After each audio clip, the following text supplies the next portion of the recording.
আমার বেলা বয়ে গেল, আমার আর বিয়ে হবে না। হবে হবে হবে, তোমাদেরকে দেখাচ্ছি আমাদের জামাইকে। আমি নিজে হাতে আমার দিদির জন্য জামাই খুঁজেছি। তোমরা অবশ্যই কমেন্ট সেকশনে জানাবে যে আমাদের জামাইকে কেমন লাগলো। দেখো আমি হচ্ছে গিয়ে জামাই, জানি না কলকাতায় থাকি আর গ্রামের মেয়েকে বিয়ে করছি, মিষ্টি একটা গ্রামের মেয়েকে, জানি না কতদূর সংসার করতে পারবো। ও কিন্তু খুব ব্যবসা করতে পারে, প্রচণ্ড। ওর কিন্তু ফুলের ব্যবসা, ভরা ব্যবসা, আমি কইছি সব গয়না বানিয়েছে একা একা ব্যবসা করে। আমি কইছিলাম যে কলকাতায় তুমি বিয়ে করবো না।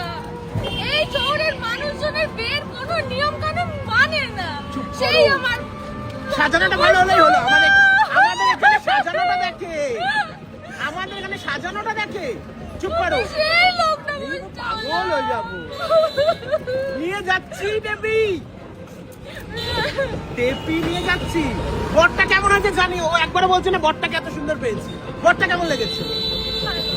ভালো লেগেছে? বললেন তো ভাইকে, সেই সেই পরিচয় হয়েছিল তারাপীঠে। ওর বিয়ে আমি বলেছিলাম ঠিক করে দেবো, করে দিয়েছি। এখানে নিয়ে এসে আমি নিজে সাজিয়েছি, ঘাটে নিয়ে বিয়ে হবে। সন্ধ্যা হয়ে যায় তো কি হয়, কি যায় আসে। আমি পুরো চাকরকে করেছিল যে দিনের আলো থাকতে থাকতেই আমার বিয়েটা দিও, কারণ আমার এত ভয় না। আর কি গেলে কে দেবে বিয়ে? আমি দেবী পরেও পুলিশ করতে আছে, পারবো। প্রশাসন আছে,